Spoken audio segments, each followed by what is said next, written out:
Welcome back to the Frizz and the Grizz podcast with your hosts, Trudeau and D.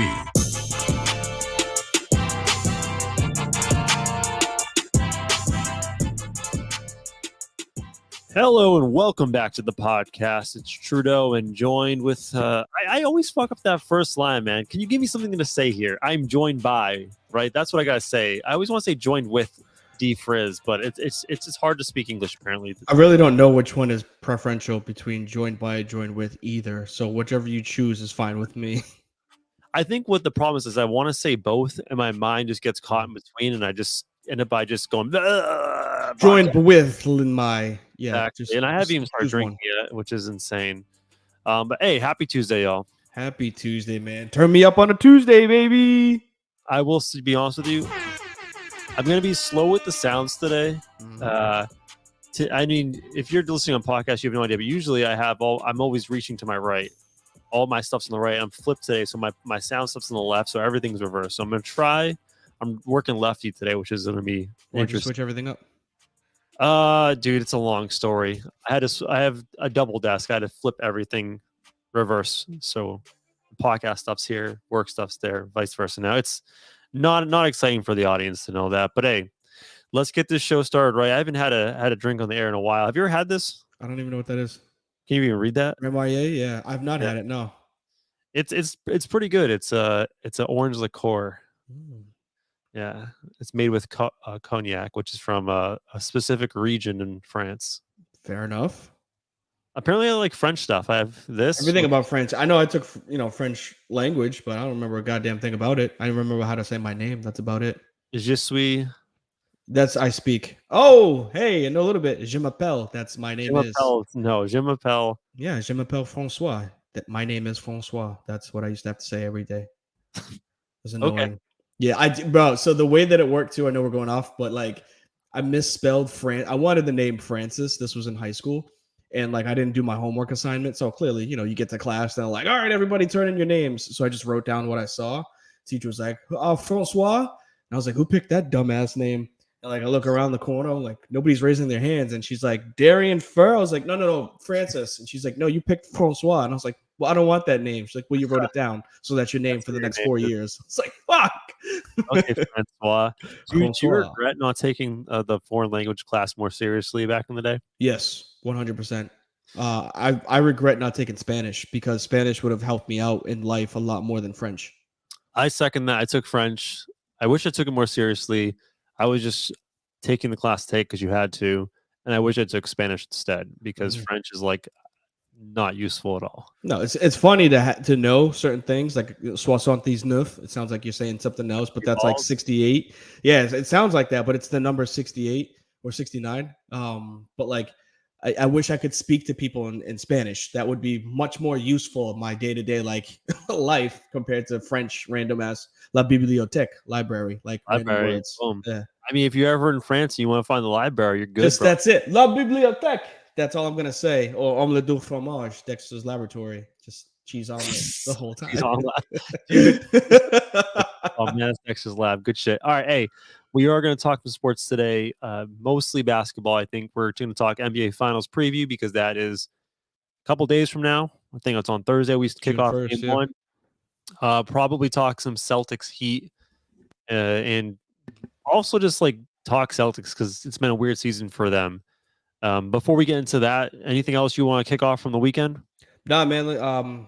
Happy belated Memorial Day for everybody. I hope you all enjoyed your 4-day or 5-day weekend, whatever you took off. Some people took off Thursday and Friday last week. So shouts to you on that one. I will say this before we get going. I love doing this with you. We have a great time. I do hate that it's weekly, and I don't hate it. I like it because like we don't have more time to do. Like if we could have time to do it every day and no responsibilities, that'd be great. But because we do it every week, last week prior to today, we sat here. It was 3-0 Heat, and we were just tearing up the Celtics. And as sure as shit, as soon as the Celtics won 3 in a row, and I was like, God damn it! They're gonna do completely the opposite of what we talked about. But we still had the same result. definitely the comeback by the Celtics definitely changes the conversation. So we'll have a good talking to that, and let's just get into it right now, shall we?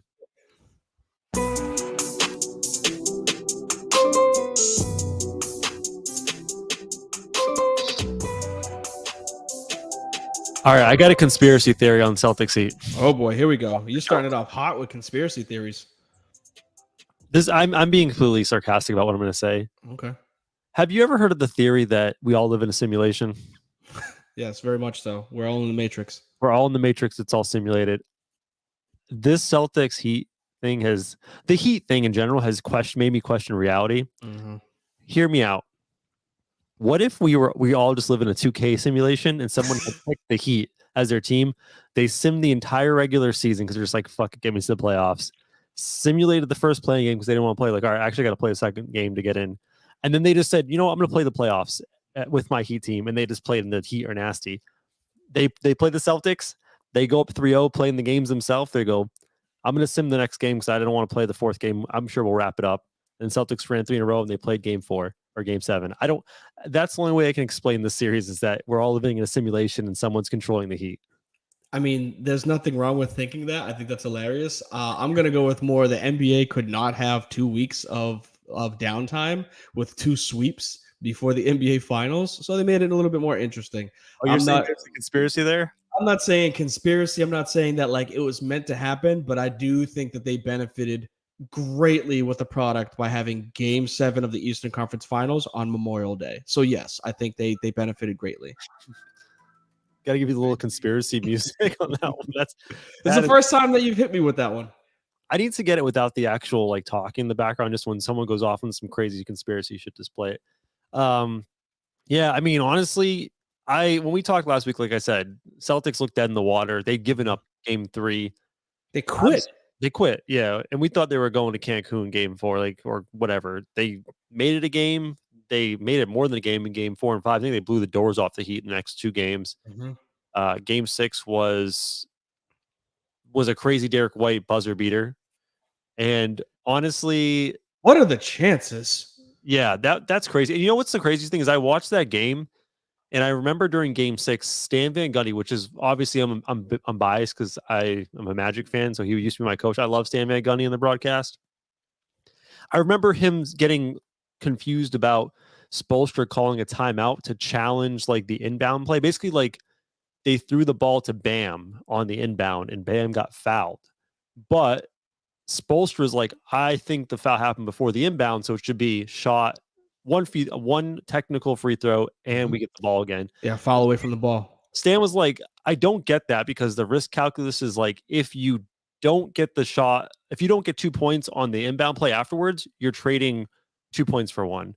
And sure as shit, they missed a technical free throw and got 0 points on the inbound play. And they lost the game by 1. Like that was like the difference in the game, which is crazy. Yeah, oddly enough, too, there was 2 possessions that I've never seen happen before. Yeah, David Stern, RIP. Smiling down, I think you're looking up, grinning on that one, my friend. There were 2 plays in Game 7 that like they had me scratching my head just by like the way that they turned out. The first one, I believe it was like a 2-man foul in the paint where like it was like a charge, but like not a charge.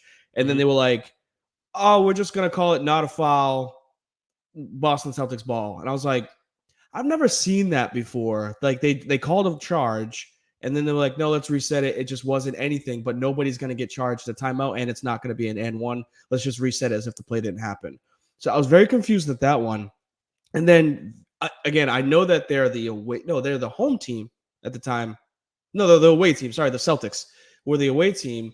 And some assistant was just like, yo, Mazzulla, challenge this play. I don't think that he got fouled with the Al Horford in the corner with Jimmy Butler. And then like that play got switched. That actually saved the Celtics in a weird way. Did it though? Because it gave them 3 shots instead of 2. Hold on. So that play saved the Celtics season, or that challenge saved the Celtics season. I'm here for you to like, I don't understand how that would save. It became a 3-point foul, right? So it cost them a point. However, before the challenge, there was only 2.1 seconds left on the clock, Yeah, and they deemed that the foul happened at 3 seconds, and obviously, yeah, that was it bullshit. added zero point 0.9 seconds, which was the difference in the game with the Derek White tip. So if that isn't overturned and the time isn't added back in the clock, there is no Derek White tip and there is no game 7. I Yeah, mean, but they go to overtime. Who knows what happens in so, overtime? Because it would have been a tie game. I suppose, yeah, I suppose that could be the case. They're still going to try to take a shot. 2 seconds left on the clock, tie game, game 6. You need to win this to force a game 7. They're not dribbling that out. They're trying to put up a shot. Did they call it a 3 or a 2 originally? Because They called it a 2, and then they it a 2. switched it to a 3, Okay. and then added time on the clock. I mean, ultimately, it didn't affect the outcome of the series. Celtics won that game, and they lost in game 7. That series, honestly, to me, everything that you would think would happen as the viewer, it went completely opposite. So, like, you think Celtics are going to come out against the Heat in the first couple games at home and take care of business. They lose, they go down 3-0 or 0-3, excuse me. At that point, you think the Celtics are dead in the water. They come back, and then you're like, well, they have momentum. Game 7 at home, they get their doors blown off. So, I like, honestly, with the Heat this postseason and the Celtics too, to an extent, like, I have not gotten a feel for either of these teams. They've both been so hard to judge. I think there's more history with the Celtics than there is with the Heat. And I think you talked about it at the beginning of the postseason that the Heat are a high variance team. Yeah. The games 4 through 6, they were missing shots. 6, they got it. 6, they had it. Duncan Robinson missed a couple at the end, but like they were hitting some shots, right? That's what kept them in games. And then game 7 showed it. Like they shot 50% from 3. Celtics were shooting like 17. So it's like that's the difference in the game. Live by the code, die by the code. That's what the Celtics did. They just kept chucking up threes. And the Heat, you can grab it if you want. But I think there's more of a historical background of what the Celtics have done year after year after year for the past 6 years since this core has been together versus the Heat, where you just can go off of what you said at the beginning of the season, at the beginning of the postseason. They're a high variance team. If they're hitting threes, they're unstoppable because of their defense. If they're not hitting threes, they're not a comeback team, right? They'll come back based off of hitting those shots because they want to score in the paint. It's bad, man. For the Celtics in game 7, they shot 21.4%, which is bad enough. They shot that on 42 attempts from 30. Terrible. Yeah. That, like, I'm and this is why I sent you that video off air. We'll talk about it in one sec. Okay. You sent me the video. I just want to say one more comment before you get to that video thing. Yes. Is like, with the Celtics at this point, it's hard to say that this is like. I feel like people with the Celtics, they give them a pass. Like, well, they're just playing sloppy this game, or they're having like a weird stretch, whatever, like that. At some point, that inconsistency and the high variance from a team, if it happens consistently over many years, like that's who you are. Yes. Right. And at this point, I think this is what the Celtics are. Their highs are super high and their lows are just so low. There's no like middle ground where they're just consistently this good. It's either world beating or just like getting the doors blown off. And that's not just from game to game, right? Like within a single game itself, they have 7-minute stretches, or not even 7. They'll have like 12-minute quarters. They'll play 9 minutes of fantastic basketball, build up an 8-point lead methodically, and then within a 3-minute span, give up that entire lead. And you saw that in game, I think it was game 7, where I think Jimmy Butler went to the bench at one point and they were up 6 or 7. They weren't up a ton. And when Jimmy Butler gets out, you're a Celtics fan. You're like, all right, this is where we're going to make our run because we're the deeper team. We're the better team. Jimmy Butler goes to the bench, and I think he comes back and they're up 16, 17. Yep. Yeah. So, like, it's just, this is who the Celtics are. They have mental lapses where there's stretches where they just don't focus. They can't play good basketball. And my problem with the Celtics is, all right, I'll give it to you. Regular season, it's 82 games. It's long. It's a grind. Like, I can see you doing this in the regular season. I can even see you doing this in the playoffs up 2 games. You know what I mean? Like, this happens. Game 7, man, if you can't get up for game 7 and be locked in all 48 minutes, then you're never going to be that way.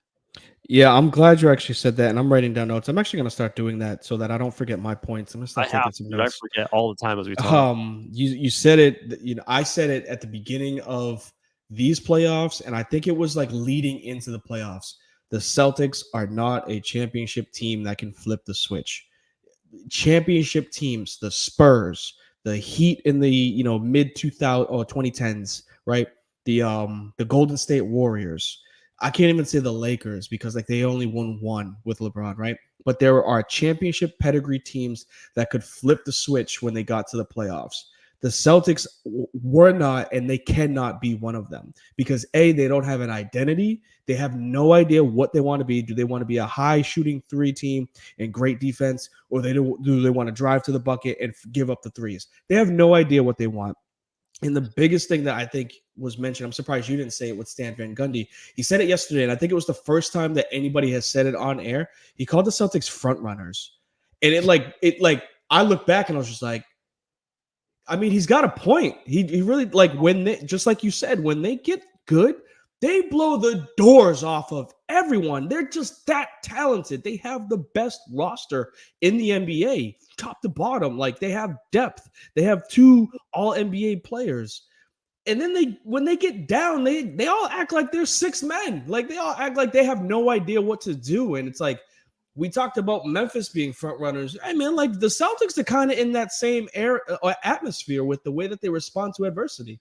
I do want to give some I want to make a little bit of an excuse for the Celtics for Game 7, and Don't bring up JT's injury. Well, we're just gonna crush them, and I want to say a couple things. Like obviously, Jason Tatum getting hurt in the first play is huge. He by far, I know, episode 3 or something, we talked together about the Celtics, and you're like, Jaylen Brown's my guy. He's better than Jason Tatum. I don't know if you believe that still. That take is dead now, dead in the water. JT is the team. And it's weird because you think of the Celtics, they have such a deep roster, but man, Tatum is their kind of de facto point guard at this point. If they need a bucket, they go to Tatum. He's the guy who you trust with the ball for the most part, and that's not saying a lot. But my point is, with him going out he didn't go out, but first play he gest hurt, and he was saying post game like, man, I felt like a shell of myself. And another thing is that I hate that, by the way, but go ahead. Yeah. Brogdon came back. He set out Game 6. Brogdon also, that dude was a shell of himself. I know both teams had injuries. Everyone's going through it this time of year. I think what you're seeing is the Celtics, we were very impressed by their depth. And as this postseason went along, especially this round, man, they're just banged up. You can't trust Al Horford anymore. You're left with Jaylen Brown, and man, I don't know what to say about that guy. He just can't step up in the moment. I think also part of his thing is, coming into the postseason, he had that hand thing. You remember that? Mm-hmm. And I don't know if that's still affecting him. So injuries go away once you play, which is crazy. Because we did the same thing with Embiid. We just forgot that he tore his LCL and still because he played. So the injury with Jaylen Brown's hand went away. He couldn't dribble with his left hand. I don't know what hand he got cut, but he couldn't dribble with his left hand. He had 5 turnovers going. That was his shooting hand. I don't know if that's his right hand. Yeah, he's righty. But I mean, I know that when he would cross right to left is when he had problems. Yeah. I mean, all in all, man, the Celtics team just bad, very bad. And one thing that I want to point out is that you remember LeBron first year of the Heat when they got embarrassed and lost the Mavs in the final? Yeah. And everyone clowned LeBron because he couldn't post up JJ Barea. Yes. Right. He took that offseason personally, right? LeBron took that offseason personally, and he got better, and he made HGH. Go ahead. He took HGH. But LeBron took that offseason and made it a priority to work on his weaknesses, right? And just with Jaylen Brown in particular, we've seen his weaknesses, right? His handling and some of this turnover shit. And it's been multiple postseasons, and he's done nothing to correct it. And I just don't these Celtics just think they can run it back. And if they're not going to correct what they're not doing well, it's going to be the same shit. And I have, if you want one more thing, that's fine. I had something I wrote down I wanted to bring up. Yeah. Off air, obviously we all have group chats, and I sent this to, my close friend group, and it was a snapshot of the definition of insanity is doing the same thing over and over, Albert Einstein. And that's where we're at with the Celtics, at least from my end. And this isn't, again, I know that I'm a Laker fan, so please, when I say this isn't coming from hate. This isn't coming from the Lakers versus the Celtics. This is coming from basketball knowledge. This is year 6 with this core, Jason, Jalen, and Marcus, and they've come up short for 6 straight years. If this were any other organization, we saw the Nets break up in 2, right? With KD and Kyrie. They broke up in 2 seasons. And I'm not advocating that they need to, but like, how is it that bringing back this core is going to allow them or give them the benefit of getting over the hump back into the NBA finals with a healthy Bucks, with the same Heat coming back, with a newly coached Philly, all of these teams that push them to the brink, right? It's like they are getting, I won't say worse, but you mentioned it, Horford, Brogdon, Smart. They weren't the same players in the playoffs, right? Blake Griffin ain't gonna bring you some depth. Hauser or whatever his name is, Pritchard, like all of these role players that were so good are taking a step back. Grant Williams was a monster last year in the postseason. He could barely see the floor first half of the postseason. And that's my point. They have all of these players in depth. You can't say that, let's just run it back and then come up short again. And I wanted, we have a couple people in the chat shouting out what they think the finals is going to be. I got Nuggets in 5 or 6 from Safe Straps. Hip Hop's got Heat in 6. Holy shit, that's a bold ass prediction, man. We'll talk. Our personal takes on the finals afterwards. We have a final section, but I wanted to say this. I had this written down. I think at this point, the Celtics. I don't want to panic Celtics fans, but I wrote down some teams that I'm thinking back in the past, 10, 20 years in basketball and in other sports, where they were a good team and we kind of assumed they win a championship. Oh yeah, this team is young and they're upcoming. They'll be that dominant team for many years to come and they'll win a championship. And these teams kind of never fulfilled the destiny and they just fizzled out. Who you got? So I was curious if you had any more. If anyone else in the chat has any more nominations for this type of team, let me know. So I wrote best consistently good teams to never really fulfill their destiny. The Pacers. You remember how good the Paul George, Roy Hibbert Pacers were? They were supposed to be the team that takes down the Heat and challenges them for the throne, and that just never happened. Then nothing happened to that. They just fizzled out. Tinsley was their point guard. They had, I know you're gonna laugh, but Tyler Hansbrough too. Yeah, Granger. Well, he was kind of a shell because of the injury. Yeah. And I know this is going to be a joke, but Tyler Hansbrough out of NC, he did the role right. He played his 4th option right because he played hard. So yeah, that's an underachieving team. I'd agree with it. This one I don't feel as strongly. This one's probably not the same level of the Celtics. There's only one superstar. But man, that 2017-16 Rockets team when James Harden was MVP James Harden, and they were constantly in the Western Conference Finals. Any of those, because they had CP3. Yeah, and it wasn't just Harden, and they had a younger Chris. This was 5 years ago. So yeah, that's a team that they had Harden for 5-6 years. We're all right, they'll become an NBA Finals team at some point. Just never happened. Yep. This is obviously probably the precautionary tale to the Celtics, where you have 2-3 superstar players. You get to the finals, we'll be back. We'll take your shit next year. Never happened. They just kind of lost all their pieces. The Thunder, man. Yeah. Russ, Harden. We all thought this team would be the team to be going forward and challenge the Heat. They get to the finals once, lose, and then that's it. Never happens. That could be the Celtics. That's my precautionary tale. And I think you were spot on with that. One that I would add, just because it's essentially. Oh, go ahead. This one probably doesn't count because this is just me being a homer. But I felt those Magic teams with Dwight Howard when they were constantly the number 1, 2 seed. Jameer Nelson. He really didn't have another star. Who's my big stretch for? Hedo Turkoglu? No, not Turkoglu. Jameer Nelson, Rashard Lewis. Rashard Lewis. That was a good tail end Rashard Lewis though. That was after the Sonics. Here's a good one. I was gonna say the Suns with Nash and Stoudemire. Those teams are always good. And then finally, not basketball kind of context, but right now, the New York Yankees, they haven't won a championship since 2009. And this is a team that's always thought of they're going to win the championship this year. They're so good, high payroll. They just never produce in the postseason. They're always just kind of there. And that's how I feel about the Celtics. We're just man, you got these young superstars. You're always going to be in the playoffs. But are you ever going to win it? Yeah, I mean, I think you're pretty good with that one. I would throw in some early Melo Nuggets teams, especially when they had Chauncey and Melo. Right after Chauncey had won a championship in Detroit, they made it to the Western Conference Finals, never made it back. One of them that is, I think, a big comparison, and I know people are probably going to dislike it in Boston, but Damon CJ in Portland, they also made it to Western Conference Finals and never made it back.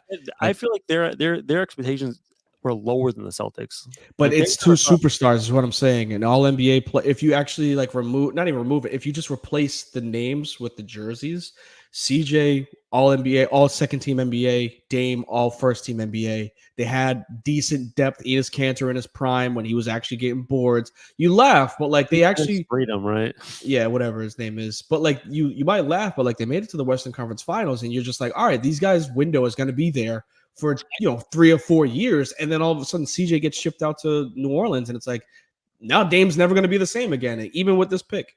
I meant more of like, I don't think people picked the Blazers to be the Western Conference champ. Like the Celtics, people thought like, oh, it's either Celtics or Bucks. That's what Like you're the saying. past 3 years, and it's just they've just underperformed. I don't know. Do you want to try to do some stats, or do you have anything more to squeeze out of the Celtics Heat conversation? No, that's we beat them up. Yeah, and I'm sure we can recap it too. It's going to come up again when we start to talk about the finals. I promise you. Okay.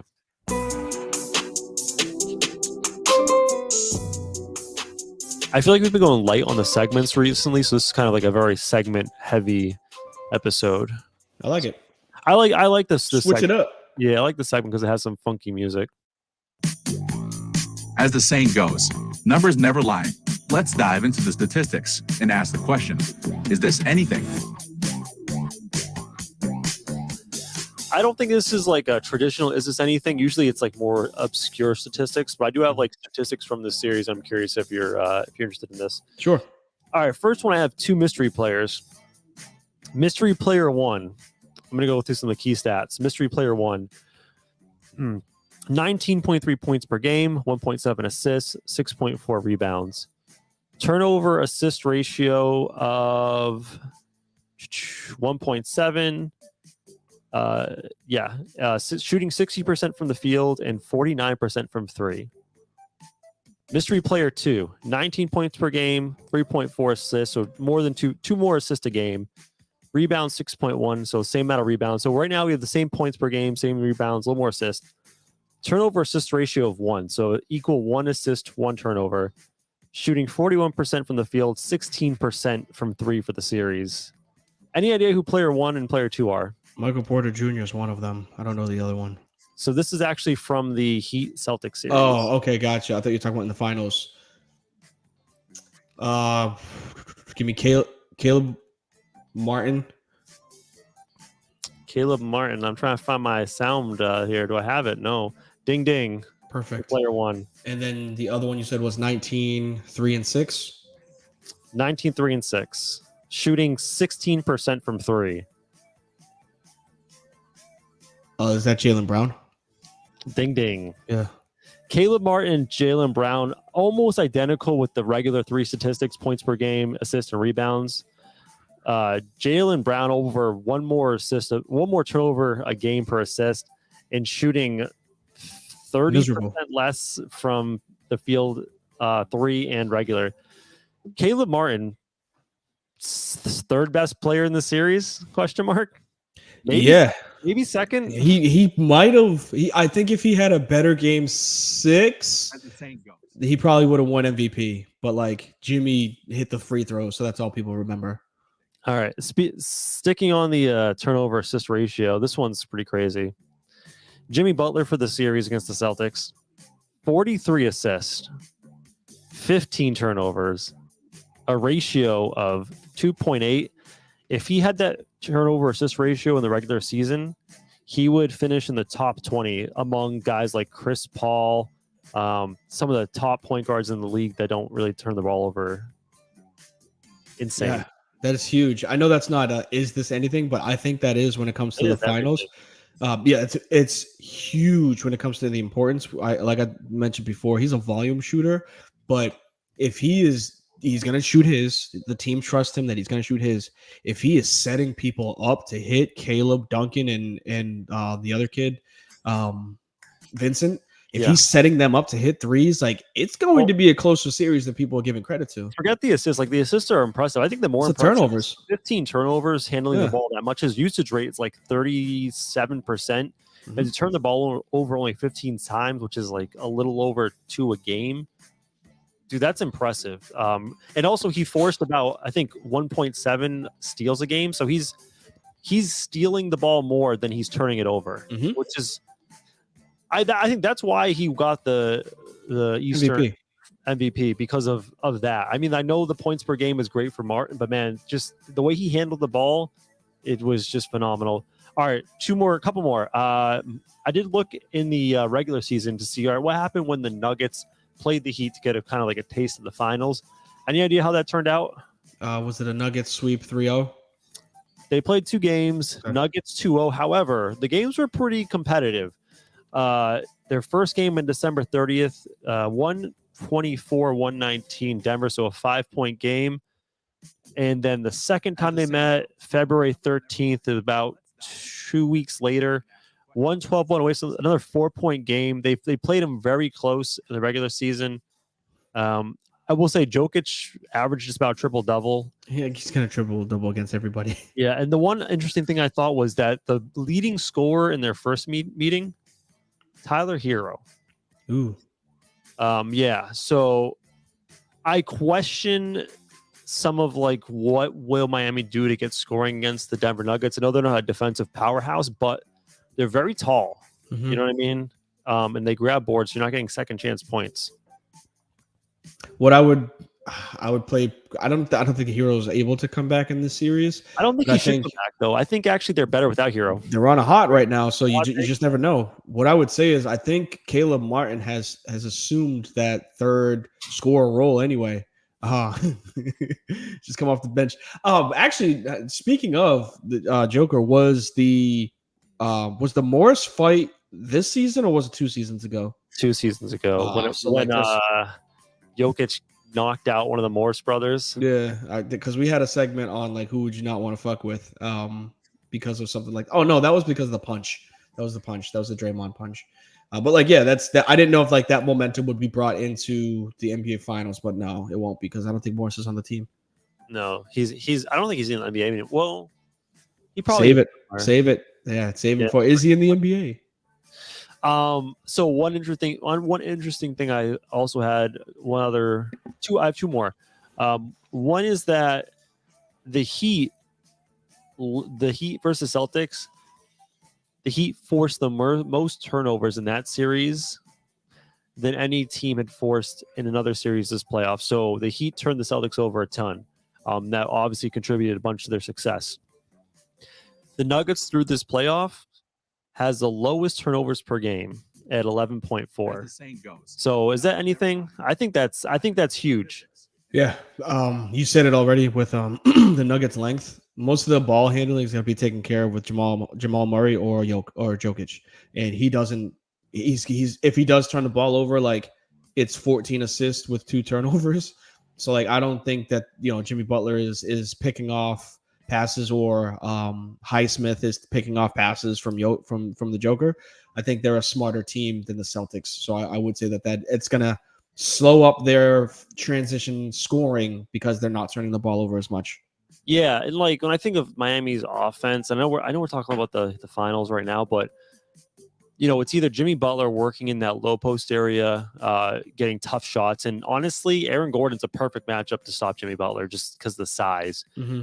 I think of 3-point shooting, which is variable, and then I think of a big one for Miami's like forcing turnovers, getting rebounds, and running in transition, and they killed the Celtics in doing that. Granted, the Nuggets are a little slow with Jokic, so they could maybe run if Bam could start the break, that'd be helpful. But they don't turn the ball over, so they're going to have to get a lot of these transition buckets. Well, they can half court, but also like playing them off the glass. You're not going to get open floor just dunks Right. Yeah, no, I'm in agreement with you. I think the game will be slower, but as odd as this is, the game will be slower by the way that the Heat and Nuggets play turnoverless, but the pace will be faster because the Nuggets just want to score. They're just going to put up 130, and they're going to say, hopefully you can put up 131 because we're going to score. All right, the last one, I don't have an answer. I don't know why. This one's baffling. The Celtics this postseason on the road, 7 wins, 3 losses. So that's a 70% winning clip. At home, 5 wins, 6 losses, which is 45% winning clip. If I looked into the regular season to kind of find a comparison to like, all right, what team won about 45% of the time at home? The Celtics won at home this postseason at the same clip that the Wizards won this year at home. Like, that's really bad. And one more little tidbit on this. Throughout the NBA history of the past, since 1984, so that's like what, 30 years of sample size, the home team wins at about a 65% clip. So the Celtics are 20% less than the average home winning record throughout the postseason. I don't understand why. Like, it's just baffling. I think you muted yourself or something. My bad. Yeah, I did because I yawned. But yes, I think it's a multitude of a bunch of things. It's not coaching. It's not players. That boring. No, I don't want to show. I told you, bro. I don't feel good. So let me live. What I would say is it's a culmination of a few things. Coaching, obviously, you're not getting the team ready. Players, you should be hyped for home games. Role players are supposed to perform on their home court better than on the road, but they chose not to. Again, they played down to their level of their competition. So home games, they see it. At least for me, it seemed like they were like, oh no, we're the home team. We're supposed to win. We're just going to show up and roll the ball out there. And then away games are like, fuck, we got to win because we dropped the home games. Yeah, I mean, that's the only thing I can think of is just inconsistency, and they play well when their back's against the wall. Maybe they just are too comfortable at home and they have mental lapses. Their identity, man. If they just focused at home, they would be a champion by now. It's crazy. 2 seasons in a row, yeah. All right, well, that wraps up Is That Anything? I had fun talking some numbers. Maybe we'll have another one like this, but a little better in the future.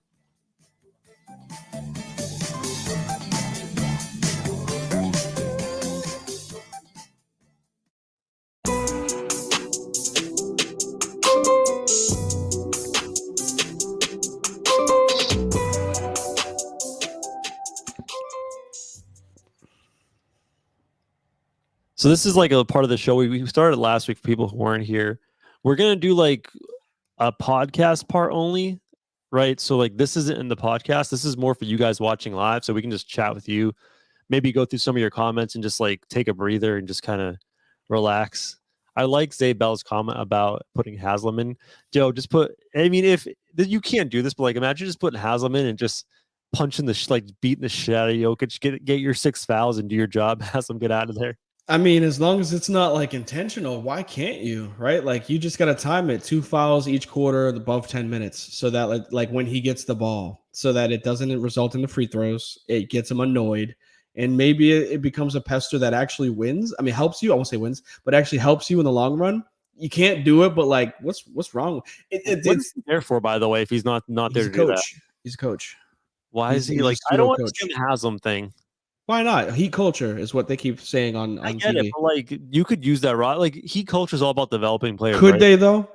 Yeah, there's plenty of dudes that like they could bring up and develop. They always find like, dude, half of their roster is from like Division III basketball that they brought up to the G League. Yeah, but Haslam is the player coach while Spo is the coach. Like he's the guy that's saying, "Look, get your shit right, or you're gonna sit." I feel like you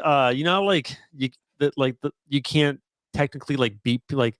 You can't beat people up like if you're the employee, but like you can have like a guy like just compete the shit. So I think Spo can't actually like beat the shit out of players, but will go into the locker room and be like, "We'll fuck you up." That's what I'm saying. Yeah, like you need that. I think every team could benefit. By the way, fuck Bam Adebayo. I had that dude to get 15 points. All I needed him to get 15 points in Game 6. That motherfucker got 11 points. He's so soft. All he does is throw these bullshit little soft screens and then just stands there. He does take those fadeaways. Fakest random ass fades. Fakest superstar in the league. Fake. Who called him a superstar? I don't know. I mean, he's got how many All-Star appearances now? Maybe 2.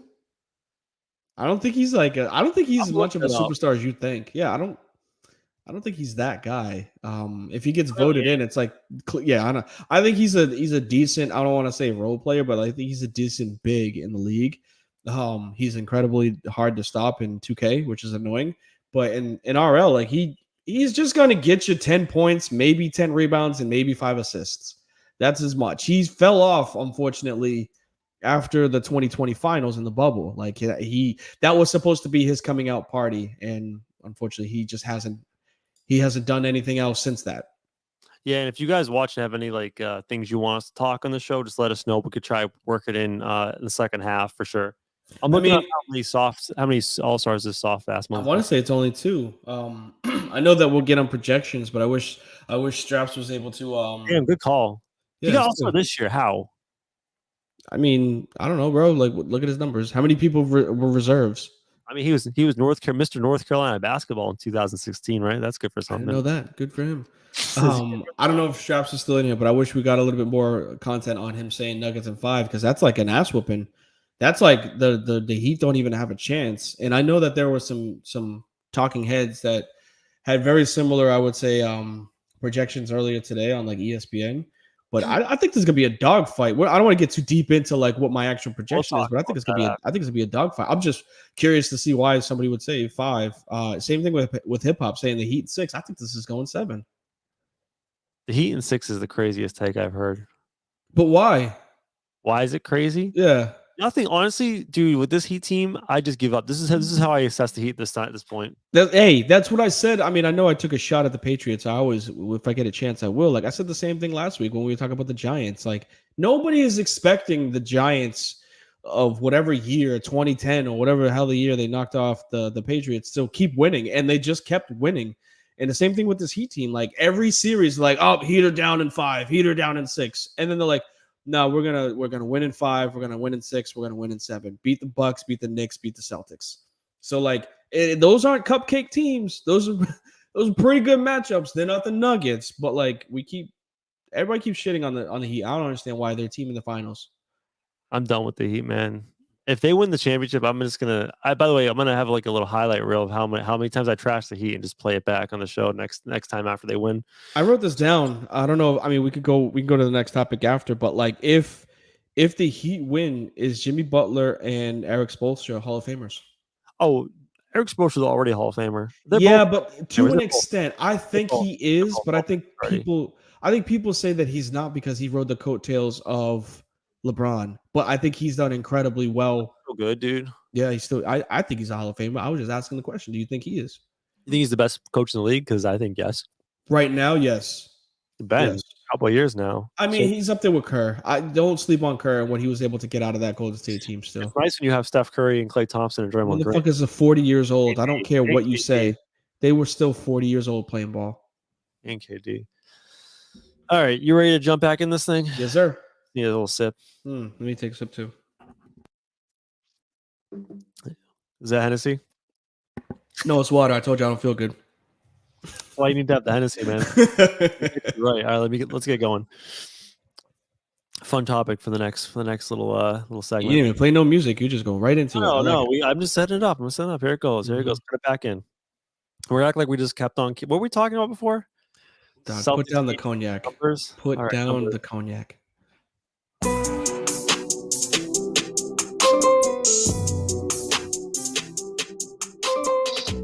All right, we just got done talking about the little numbers from the series, and I want to talk about numbers. I want to talk about Jaylen Brown's big number he's looking to get this offseason. I want to talk Celtics future. You know, I think it's time to get a little hot takey after this collapse by the Celtics, and let's tear it down, man. What do they got to do going forward? So I said, and I'm going to double down on this one. I said before the series started, if the Celtics lose in 4 or 5, it's clean house time. And they didn't, right? They pushed it to 7. But the way that they lost game 7 had very game 3, game 4-ish, like I would say, atmosphere. Like I don't know if you bring back this team. You mean game 2 and 3? Sorry, 2 and 3. Yeah. They got beat in game 2, and then the way that they should have responded by having the away team, being the away team, is you come out firing. They quit.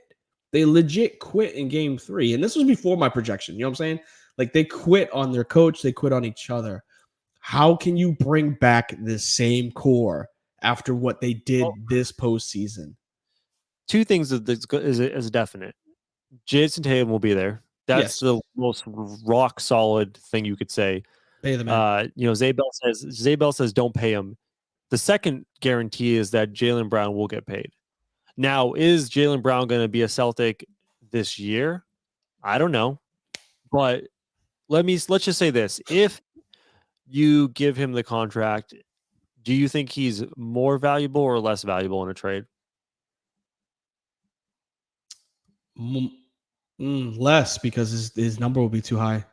I would say You can more get him the valuable super max. because you are now trading a guy who has 5 years of service left versus 1. And if you're a team like, and I'm just throwing a name out, I'm not saying he's going to get traded there. If you're like Oklahoma City, you don't get superstars, you don't get free agents. So a team that's not a destination, a place that's not a destination, getting 5 years of control over a player like that is huge. You give him the contract, whether you go with him long term or trade him, you're going to give him the contract just to have that valuable asset to move if you need to. So I think those two are guaranteed. Everything else, I have no idea. Everything else is on the table. Al Horford, I don't know. He's a shell of himself in this postseason. I feel good about Time Lord being there. He was a plus this postseason, I would say, for the most part. Can't tell you about Marcus Smart. I can't tell you about the coach. For me, Jason Tatum staying and Jaylen Brown getting that contract are two things I know will happen for sure. I think Mazzulla at this point will stay just because they gave him the contract midseason and they did come back. So shouts to him. But I don't know. Everything else is up in the air because they got to do something, like you said. Can't fire Mazzulla. And this is, I know that I said that he's very inexperienced, but like, what do you replace him with? You know what I'm saying? Like Mike D'Antoni. Like, there's really not much out there right now that you would replace him and get more out of your team. At least there's familiarity with Mazzulla. What I would say is, if I get what you're saying with the pay and then potential trade, it's still a player empowerment like league. Like, even if he gets the contract and gets traded, he still can say, I don't want to play here. Right. So like I feel like either way, I'm saying like having him under contract for 5 years is more valuable than trading him with 1 year on contract. Like, you have more suitors if you have him for 5 years versus 1 year, because if you have him for 1 year, you have to trade him to a place that's confident that they can resign him. Yeah. No, I'm with you. Again, it's going to be such a crazy 180 days, right? 3 months until we get to wow, my math is terrible. 369, 5 months, whatever the hell it is, until we get the off season Right. for the NBA. I think it's going to be a toss up with what they do with him. I think they get rid of him. I think he signs and then requests the trade. You're doing the same shit over and over, and like it's just not working. And I don't know what's going to help. Let's talk about like realistically, player by player. Mhm. We talked about the two Jays. I don't think there's anything else to be said about that. Malcolm Brogdon, I think you're like, he stays. You're happy with what he's done. Derek White, he stays. You're happy with what he's done. Marcus Smart, out. You're out on him. Yeah. I could go two ways. Like, number one, the Celtics could use another legitimate ball handling, actual point guard, right? Like, actually, Marcus Smart is a very good ball handling point guard. He wants to shoot still. Yeah, I would say that's the thing. He can make dumb, boneheaded plays. I don't know. I think he is out and he goes to a team like Phoenix. I would love to have Marcus Smart on my team as a Magic fan. I think he's a good player. Like, he's a floor raiser. He's a leader. Did you say he's a leader? When the That's time, their problem, is you're saying that he's a leader. I think he's a leader. I think he's a guy that, like, when the time gets tough, he will say something and shout out teammates and be like, yo, let's get this shit together. There are people that you say that they're leaders without a title, and then there's leaders that shouldn't have the title, and Marcus Smart is one of them. He's not the voice that I like him. I'm not saying anything about his game. I'm saying his voice, and maybe it's just in the Celtics locker room. His voice is not what needs to be heard by Jason Tatum and Jaylen Brown, because Marcus Smart acts like he is a 1A. He's not. He's not that type of player. Maybe if he's another suitor, another team, you bring that in there, a younger team. That's but like, he would be great on a team that's like trying to learn how to win, like a Thunder or Magic. He's not that with this team, because what does everybody always go back to? Yo, we made it back. We made it to the Eastern Conference Finals without Kyrie, and all three of them think that shit. And it's like, all right, but like somebody's got to step up and be the fucking leader of the team, and it can't be Marcus Smart. That I maybe like you said on a growing team, OKC, not New Orleans anymore because they got CJ, but I can't even think of another team. The Spurs, like they're gonna have the number one pick. They're gonna have a couple of younger guys that have actually played good roles, like maybe, but that voice is dead in Boston now. Yeah, then Al Horford's the next guy. He has one Gone. more year in his contract. He's gone, but like you say, he's gone. I don't know what you're gonna. I'm trying to think of like the moves you can make. I'm writing down the contract value. So, Horford's 9.5. I'm curious what Smart is because realistically, I'm trying to just look at this team and like what you would want to ship away, and like I'm trying to think like realistically, could you get a player back that would make a difference? In replacement of Horford, no. Horford, like- or Smart, like if you package them away with maybe a pick or something, like how much salary are you trading out, and could it make an actual difference? My question is like, are they at the ceiling right now, or are there actual moves that could be made that makes his team over the top? Because like I think we're seeing the ceiling. I think they're capping out right now. Yeah, and I think you actually just hit what I what I was about to. I'm not going to say the window's closed, but it is creaked right now. It's creaked open because there's just in order for you to move forward, you have to find a piece to replace, and there's just not much out there for them to replace Horford, Smart, to get more than what they've gotten out of this team in the last 6 years.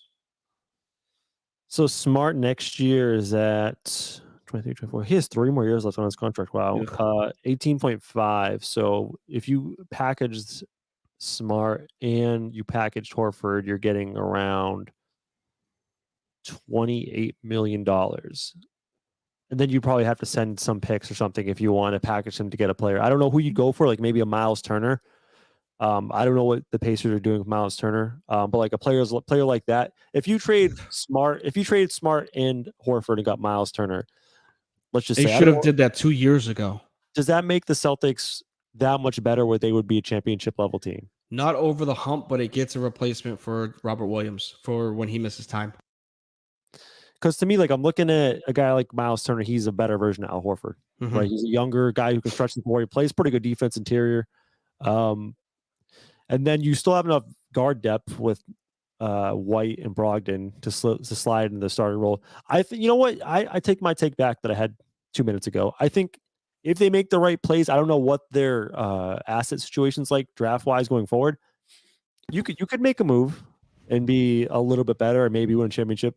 What you're forgetting though is it takes 2 to tango, and like who's to say that the Pacers want Brogdon and Smart and Horford when they got a decent future ahead of them with with Tyrese Halliburton. Like they're not in rebuild mode. Did they just miss the playoffs this season or did they make it? They just missed the play-in, okay, yeah. but they were a team that was peaking because like there were times where people were calling Tyrese like an all-star caliber player. I don't know what you could do, but I think I'm just saying like you could piece some pieces together potentially to make a minimal move. That's the best they can do it right now. Unless they got the roster. And I heard some crazy shit, both in my friends group and on like the radio around here. Celtics fans are on tilt, so like I wouldn't go off of that. I'm curious what you think of this. I've seen several times Portland Celtics trades where you trade Jaylen Brown for Dame Lillard. And I've seen them trade Jaylen Brown for Anthony Simons in the 3rd overall pick. Wait, the Celtics get the 3rd overall pick? And Anthony Simons. So I'm that not doing that if I'm the Portland. Yeah, I'm not doing that if I'm the Blazers. But they would also like extend their timeline with younger players. I don't like that for the Celtics because they want to win now. Well, that's also a miserable move for the Blazers. I mean, if you're trying to make Dame Lillard happen, he wants that guy to be a co-star now. I mean, Jaylen Brown would certainly be a better co-star than anyone else on that team. Yeah, but they're also going to get one of those kids, one of the younger kids that could be turning into an Anthony Edwards. That's always a could, though. You know, I get what you're saying. Yeah, do you go with the product that's known or the unknown product? I get that. That 3rd overall pick guy is probably not going to be ready to win a championship until 5 years from now. And Dame's like, I'm old as fuck. I'm out. So like, what are you going to do? You either trade him. I think they're going to lose him anyway. So I see what you're saying. Yeah, you either trade him away and go young, or you just go for it now with him. Do you like the Dame Lillard to the Celtics nonsense? No, I think Dame stops the development of Jason Tatum. Okay. I think because he needs the ball in his That hand. could be good for Jason Tatum though, like to learn under a tutelage of an absolute killer like Dame Lillard. Maybe Tatum needs some of that in him. Possibly, maybe this might be. I'm not even gonna say might. This is actually Laker hate coming out. I don't want Dame Lillard on the Celtics because I don't want to see that fucking duo of Jason Tatum and Dame Lillard. That actually could be really good. So I don't want to see that. But that's still a lot, and I don't know if Portland pulls the trigger with that. Maybe worse on defense. Absolutely. If they Yeah, because he has no defense, but he could also go out for 50. Yeah. I don't know. I thought those were some interesting scenarios. Do you want to jump to the 5? I'm curious what your Frizz's 5 is this week. Yeah, let's do this. I don't know if you're going to be able to have your 5 because I didn't prep you for it, but That's like fine. if you do, that'd be cool.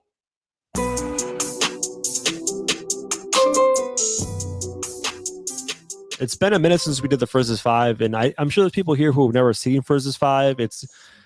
I'm going to give you an inside tip on the show. Frizz's 5 is just Darian making a top 5 list of something. But don't tell no one that. I like the 5. Prepare yourselves for the greatest and most unique segment in podcast history. Let's rank some stuff with D. It's time for Frizz's 5. Whew, that felt good.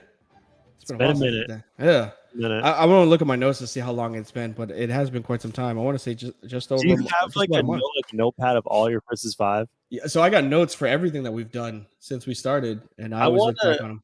Before we get out of here today, maybe we'll do this at the end of the show. I want you to try to go through your notes and find the worst take you have. Like, There's no way I'm going to be able to do that. Because I said Jason Tate. Wow, Jaylen Brown was better than Jason Tatum. I think that's up there. I have some absolute killer takes I had on here. Yeah, I had the Nuggets winning or the Clippers winning the West.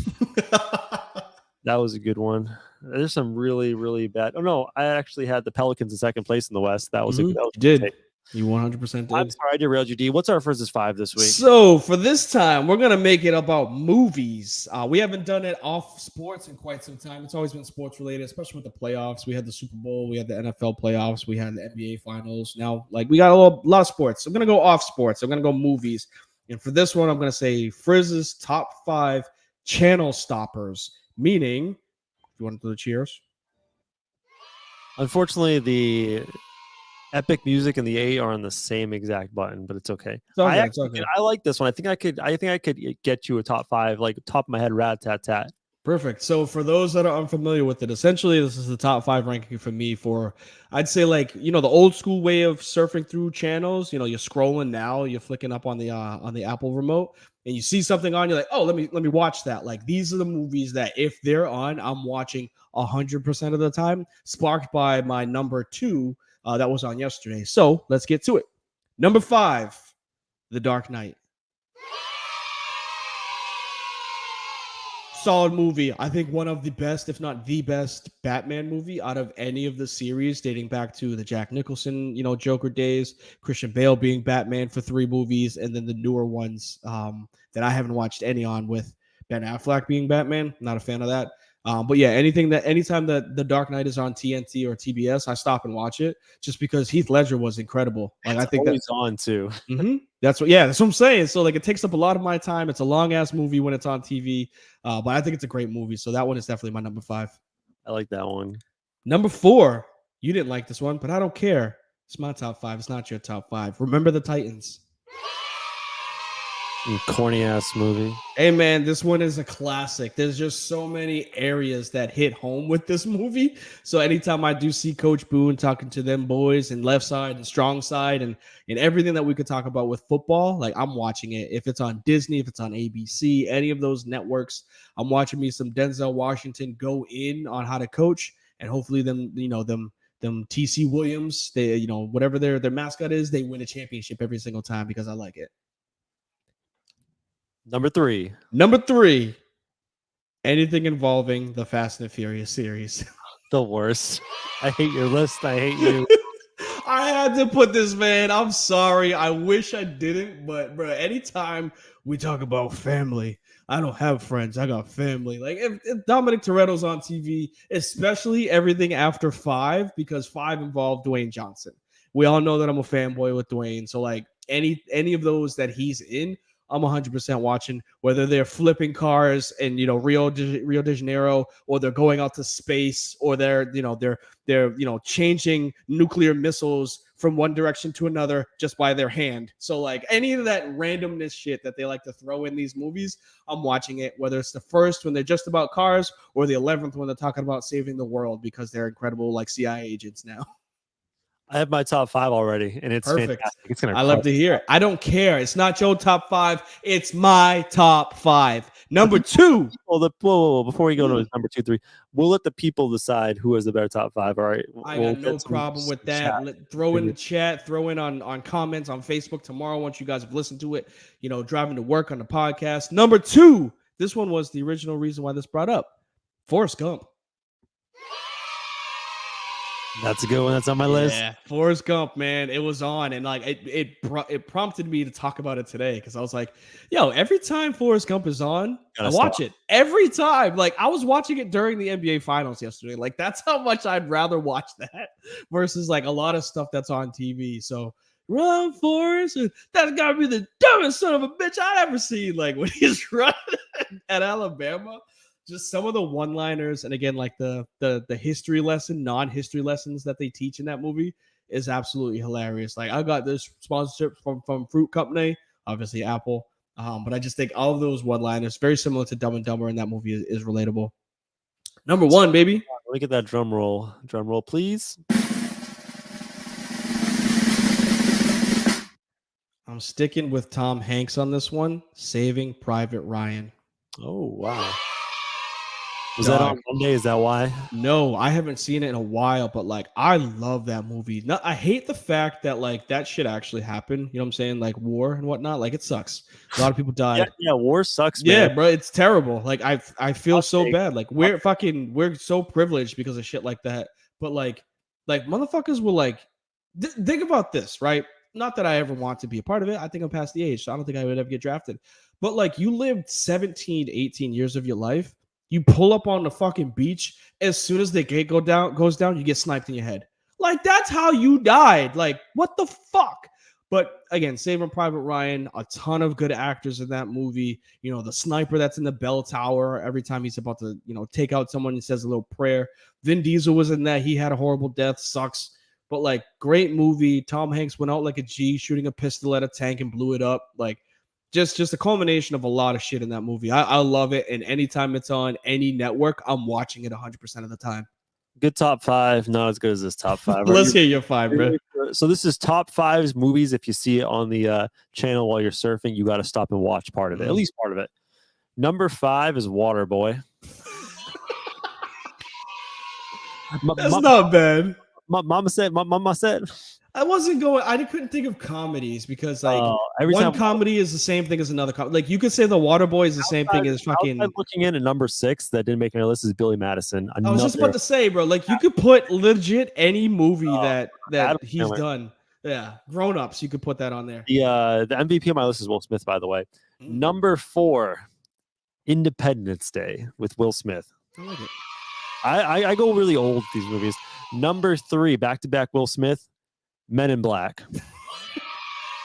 Here comes the Men in Black. I used to know the choreography dance to that movie. See, it's why you got to stop. It came out when I was in like 3rd grade. Love that movie. Number 2, Forrest Gump. Forrest Gump. Bro, you got me on that. I like when Bubba is talking about all the ways you can cook shrimp. Mm-hmm. Number 1, if I see it on the TV, I have to stop and watch at least 20 minutes. But they are. Wrong button. Jurassic Park. Ooh. Hot take. I'm not a Jurassic Park guy. Oh man. What the hell? So I am and this is probably even hotter take. I am a Lost World versus Jurassic Park. Get the fuck out of this stream. I can't. I watch, the old school 90s Jurassic Parks. I turn that some bitch off quick. I just can't do it. A line I use at least once a month is when Samuel L. Jackson flips the switch. He's like, hold on to your butts. And he flips the switch. You know that? Or when the dude runs into the bathroom and he gets eaten by a T-Rex and the guy's just like, when you got to go, you got to go. No. So Straight many. face for me because I've never seen any of those movies in its entirety. Oh my God! Watch Jurassic Park original. So good. So let me. Jurassic Your World comes on, I'm watching it, but your like it's five not. for 5 to 1 is what? What's that? What was your 5 again? I want to get. From 5 to 1, The Dark Knight, Remember the Titans, Fast and the Furious, any series or any movie, Forrest Gump, and Saving Private Ryan. All right, and I had The Waterboy, Independence Day, Men in Black, Forrest Gump, Jurassic Park. Let us know in the chat whose list reigns superior. Let's bring it to a vote. Yeah, I'm curious who says what.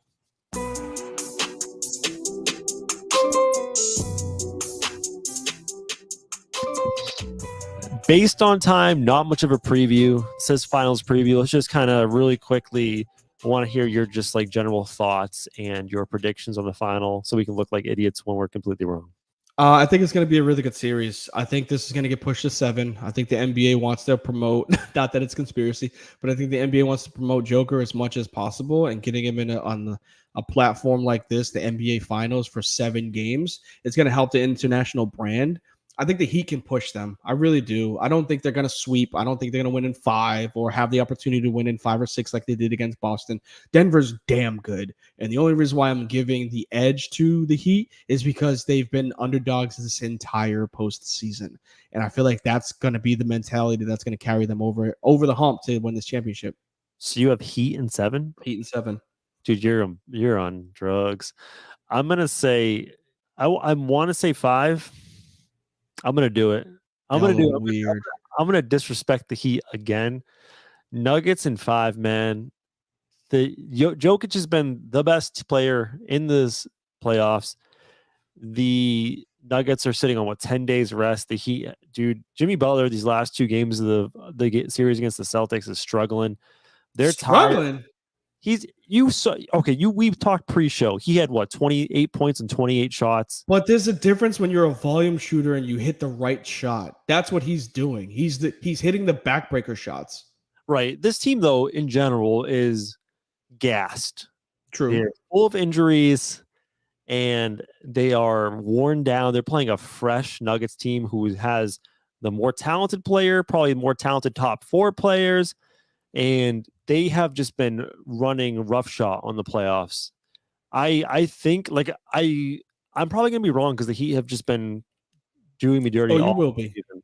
But this team's just so much better. This Nuggets team, and they're not like the previous teams that the Heat have played. The Celtics don't have that heart, and they don't close. They're not consistent. They're just not together, not organized.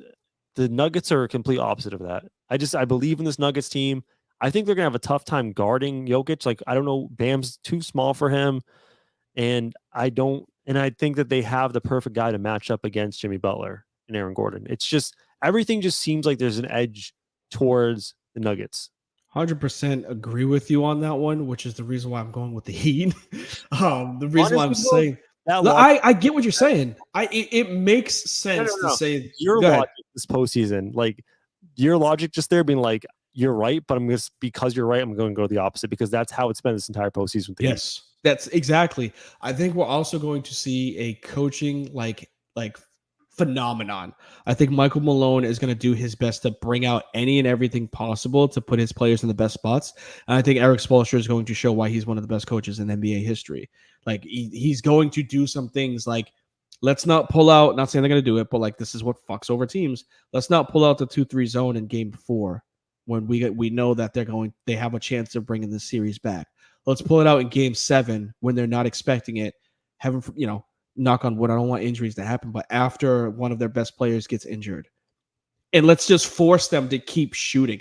Like, I'm not saying Denver would fall, victim to that or into that trap, but like, that's an Eric Spoelstra card that he kept into his back pocket that was very successful against the C's last year. He didn't run 2-3 zone in games 1 through 6. He sure as hell did in game 7 when it mattered.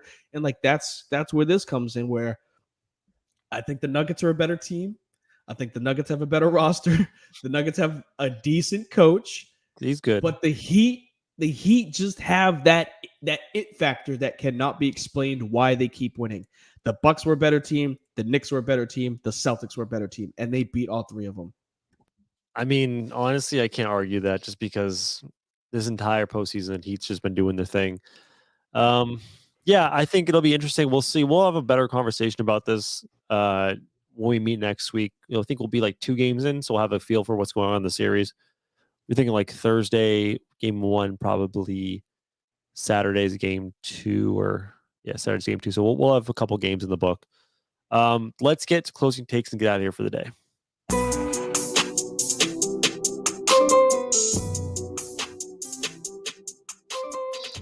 I have a good one for today. I hope you have a good one. I got a decent one. It's a roundabout one though. All right, I'm gonna kick us off this week. You always do. I don't know why you say that. The show is coming to an end. But first, it's time to get to anything we've missed. It's closing time. 1 segment, 2 takes. Now go.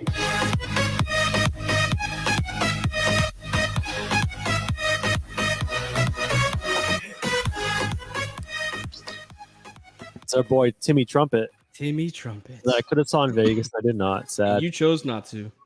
Didn't know. All right, I got to go in today. Not basketball. Okay.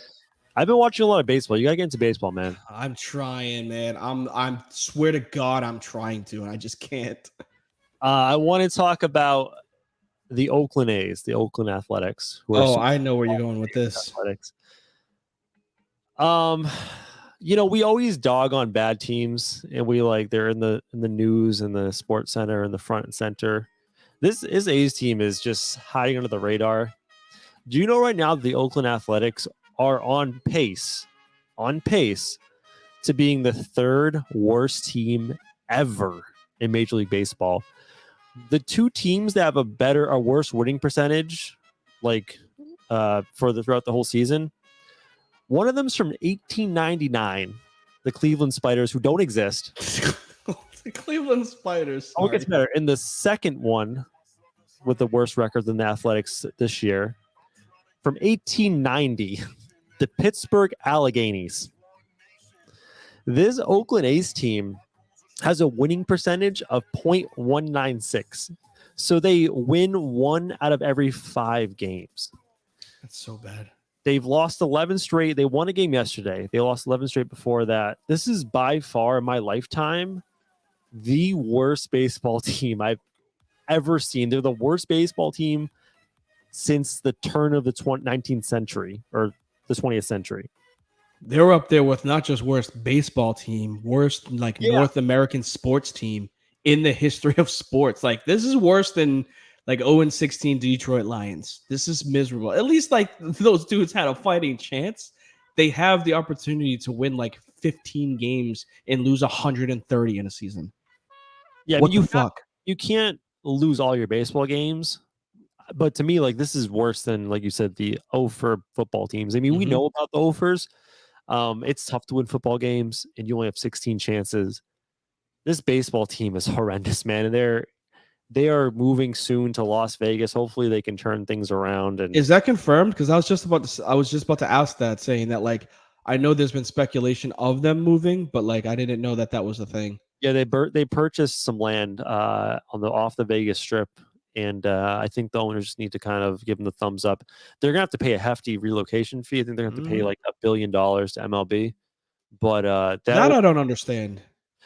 Because you need your product to be better, and paying a fee to make your product better makes zero fucking. Which is the reason why baseball is going backwards. But I digress. The reason they do that is because MLB, right? Owners are incentivized to expand. To add more teams. And what happens if someone wants to create a new expansion team, takes away, they have to pay into it $3 billion. So everyone gets benefits from a new team coming into the league. When a team like Oakland, going from Oakland, California, a shitty place, no offense, Oakland, you suck. When they go to Las Vegas, they take up one of those premier destinations. So that's one less spot where a team could expand to, and you lose money. So if you're going to relocate, you're going to have to pay a fee. If they did it after expansion, they wouldn't have to pay the fee. So if someone already gone to Las Vegas and expanded somewhere else, they don't have to pay the fee. But because they're jumping the gun, they have to pay the fee so everyone gets a chunk of change. You muted yourself again, D. My bad. I keep coughing, so I apologize. who was the last expansion teams for base? I don't know baseball, but like, was it the Rays? The Rays and I don't think it's an expansion team per se, but I think the newest team would be the Washington Nationals, but they just relocated from Montreal. Montreal. That's what I'm saying, though. Like dating back to late '90s would be my I think guess. it might be the Rays. I think it might be the Rays. I'll look it up. I yeah, remember man, very vaguely because it was when I was in Florida. It's when I moved around Tampa. Just in general, I just want to just shout out the A's for being so awful. They've made betting against them very fun, and I've been betting against them every day. It's been fantastic. Where do you get your bread? All right, so I got mine. The last one, so we can get up out of here. It's gonna be roundabout. We don't even have Timmy Trumpets playing anymore. That's how long this shit ran. Sorry. But happy birthday to happy birthday to the late great Gale Sayers, who's born on May 30th. What also would like bring me up, would also bring up back in the day when Reggie Bush used to be compared to Gale Sayers because he thought he was going to be the next big thing for running backs. Unfortunately, he didn't turn out to be that. But Reggie Bush was unstoppable in college football video games, NCAA football. You know, if you guys are unfamiliar with that. A lot of talks about NCAA football in the last month or so, in which Madden released an update saying that in Madden 24, you're going to be able to bring your created draft class from EA Sports College Football 24 into Madden 24. So I'm not saying that this year's Madden is going to be great.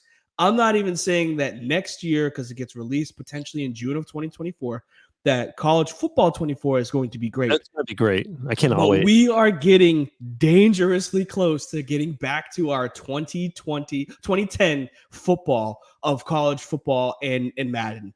And if we get that, I will never play 2K. I'm never playing 2K again. You don't understand how many hours I put into college football. Like, it was the game. I was ranked online like in the top 5. Like, I played with LSU and Ohio State all the fucking time. Like, I was that good. So if this game comes back and it is as good as I hope it needs to be, I'm telling you, bro, you will not going to microtransaction my ass in 2K anymore because I'm going to just college football. I was going to say we should start a 2K NCAA league, but it doesn't sound like it'll be very fun for me if you're number 5. It was my best game that I've ever played. Like, when it comes to skill and like how good I was at it, college football, I was like double, maybe even triple times as good at college football as I am at 2K. I know how they're going to work the microtransactions in NCAA football. They're going to do like mutt teams. They're going to make you pay to do NIL deals with your players. Your own payments. Yes, you're going to pay VC to get NIL deals. Yuck.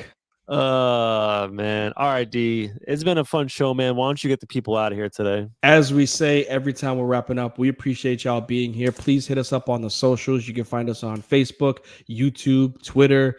Potentially we'll be on Instagram, but we also have an incredible website that you can hit us up on.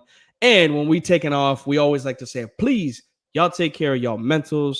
Please take care of y'all physicals. Make sure you take care of y'all bread, take care of y'all chicken, take care of y'all children, and we'll catch y'all on the flip. NBA Finals this week, baby. I was so excited to guess what chicken was that I was children, but when you said children after that, I was wrong. So fuck. I'll never know.